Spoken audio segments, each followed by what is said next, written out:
During the 16 Days of Action 2022 campaign, GOSA Girls On Fire and Tech Shack Tactical TV interview ordinary but outstanding women. Hashtag I am every woman. In our interviews, we honor outstanding businesswomen who have made a difference in their specific sphere of society to ladies who have overcome horrific gender-based violence incidences. We believe in action, not activism. Why are women continually cast as helpless victims? Bystanders to their own fate, presuming that victimhood is a fait accompli. We are not simply deer in the headlights of gender-based violence. We can and will stand up for ourselves. We are not second-class citizens who need special days and men standing up for us. We say no more. Activism does not change the minds of predators. Predators will always be predators, waiting in the dark to claim their victims. Standing on street corners with placards saying that we are against gender-based violence has and never alone make a difference. Take action now, not to be a victim, and be a strong woman. Do not put your trust in anybody else except yourself. Take the example from the strong women in these interviews and be a warrior. Hashtag victim no longer. In the past, but they did not let them define themselves. We're here with Foxy. She was the recipient of our Fighting Spirit Award this year. Hello Foxy, and welcome with us today. Thanks for having me, Lynette. You're one of the strongest ladies I've met, but it's not been an easy start for you. Not at all, absolutely not. Can you talk to us about what happened to you and what have made you actually survive it and be stronger? So I would actually say that I was a multiple rape survivor and abuse against women survivor. It happened quite multiple times, but I would say that what led me to where I am, or what helped me survive it, is knowing that nobody was going to come save me. And actually seeing that nobody was coming to save me. And it had to be a spur of the moment thing to say, what can I do to get myself out of the situation? Because I think most of the times we're expecting there to be somebody there to help us. And then when you've had to be that person for yourself, makes you realize that you can actually help yourself time and time again. You're strong enough to actually in the end help yourself. Absolutely. I've actually, as part of this year's campaign, I've said, when the attacker chooses the time and the place of the attack, they're not going to do it when there's other people around. No, and I think the attacker also studies the victim to see who's kind of like vulnerable, and then if they can get you the first time, so they know their target is actually that you are actually a soft target. So if they get you the first time, one of the ladies for counseling said if they've come for you, they're going to come back, and they have come back. So they've seen that you're a soft target, they can get you the first time, and then they come back and get you the second time and get you the third time. So what are you going to do to stop them from coming back? Because you shouldn't be a target for them anymore. Absolutely. For me, it's always very, as part of what Girls On Fire do, is to empower women not to be victims. And that's not just the process of owning a gun. I think we'll get to that now, and the first time I've met you was actually at one of our events. It's about actually changing your mindset and saying, I'm not going to be a victim. I'm going to look after myself. I'm strong enough to look after myself, and I can say no more. Absolutely. And I also think it has to do with not making yourself a responsibility for other people, that you now have to take responsibility for your own life. You can't say so and so failed me. It's what are you going to do to not fail yourself? Absolutely.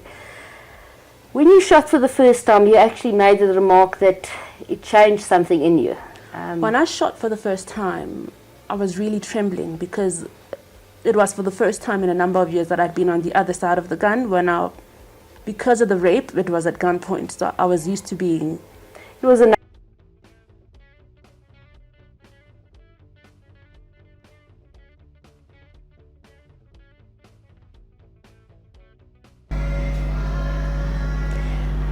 Today I'm here with Nthabi. Welcome and welcome back. Thanks, Lynette. Thank you. Nthabiseng has been our previous recipient of our Fighting Spirit Award, and she is definitely a lady that's got the spirit to fight for herself. She came back this year and she was on the 50 cal range the whole day. Please talk about your journey and your experience today. How did you find today? It's being on the other side. I think it started off intimidating at first when I was on the other side when I started. But with frequenting and coming through often and getting the encouragement, that's helped me build up the confidence that I needed to actually continue. And I'm actually finding it very thrilling at this point. So I see myself coming back over and over and over and over again.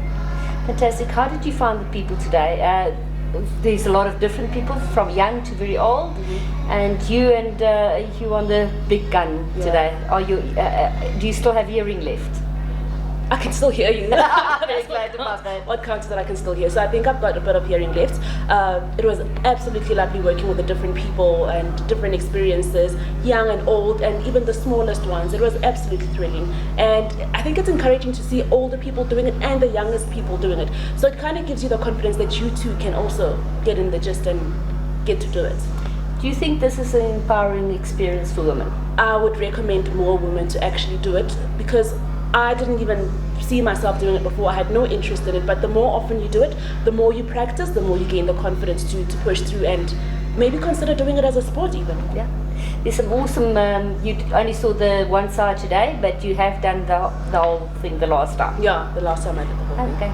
Fantastic. I hope to see you next year, and thank you for helping definitely today. will be here next year. Thanks for having me. Thank you.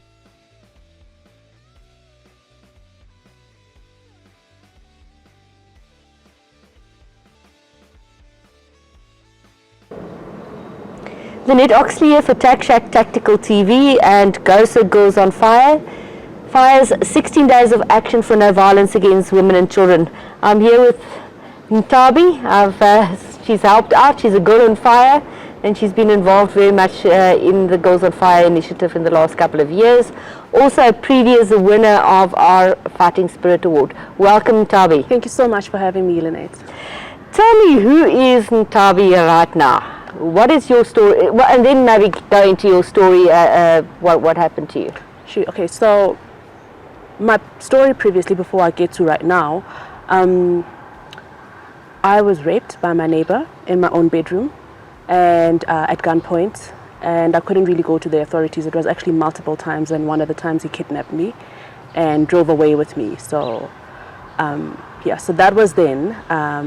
And right now I'm a compliance manager for a financial institution, and I feel a lot more empowered having been part of this organization and movement, having been with all the other women I've met here, getting all the support. So it's helped build up my self-confidence. Terrible story that started, and it actually made a big difference in your life, because I can see how you've grown.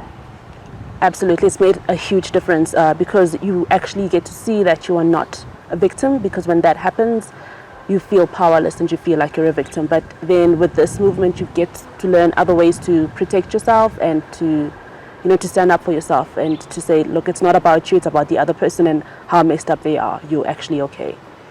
You're physically hurt. How long after you were physically hurt, how long did the mental problems, is it still with you? It's still with you. I don't know if it ever, you can't forget.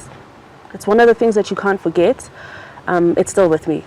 It's still with me, but I think the coping mechanism is better, but it's one of those things that you can't forget. It stays. I think it stays. I don't know. It's still with me. And your relationship with your mom got better? My relationship with my mom is better. Sorry, I forgot to mention that in the first half, that I got disowned by my family over the rape because they saw it as shame. Bringing shame to the family. They all disowned me and I had nowhere to stay. And over time, she's gotten to see her actions, and she's come and she's apologized. The entire family's apologized. So the family dynamic has been restored, the family is healed, and the relationships there are okay. Because I can remember the first time that I met you, you actually didn't even, one of the reporters at that stage put your name out there, and you were really very stressed about it. I was very stressed about it because I didn't actually go through with the whole case at that time, because I was still feeling threatened, because he lived next door and he had connections to the police. And the fact that he was out and about, and he did say that should you say or should you do anything, I'm going to shoot you and shoot your family. So I didn't really feel comfortable being put out there at that time because I didn't feel safe. Did you ever take legal action against him? I did at that time, and just before it was about to go, I dropped it. I dropped it because of the threats that continued coming, and he had people watching my car and watching my gate. So I just felt like it's not, even though as much as my family had already disowned me, I just felt like it's not fair to have to put them through that after I'd brought shame to the family and put their lives at risk after all of that. So that's why I did it. And I also had to live with that. Do you think it's a thing in South Africa, our cultural background, saying that the parents actually shame the children that gets raped? I think so. I think it's, I don't know if all other parents do it, so I can't really speak for other families, but I can speak for mine. I think my parents didn't even think about me at the time or what I was going through. They just cared about what are people going to say. That means you didn't raise your daughter right.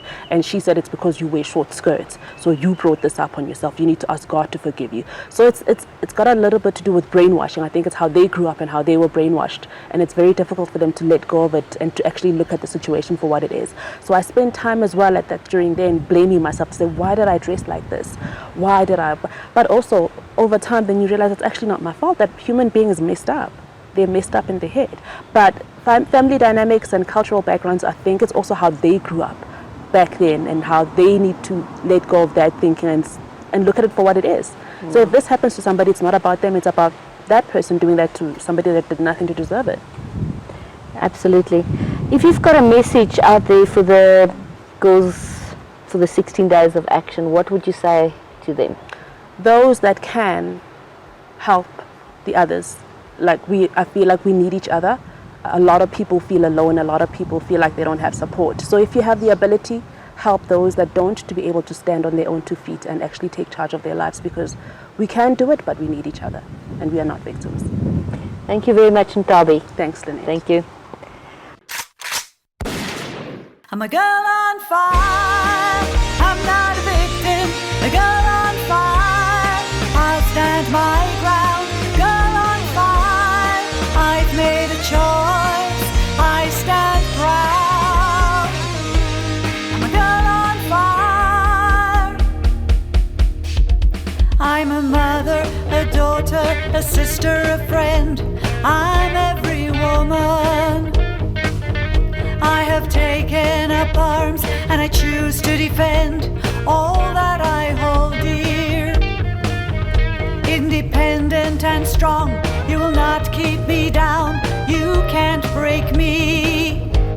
I'm a girl on fire, I'm not a victim, a girl on fire, I'll stand my ground, girl on fire, I've made a choice, I stand proud.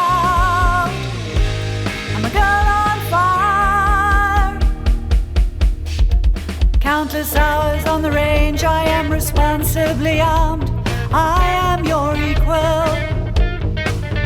I've empowered myself, I have practiced and trained, fear won't control me. With my sisters in arms, we will make ourselves heard, we'll stand together. I'm a girl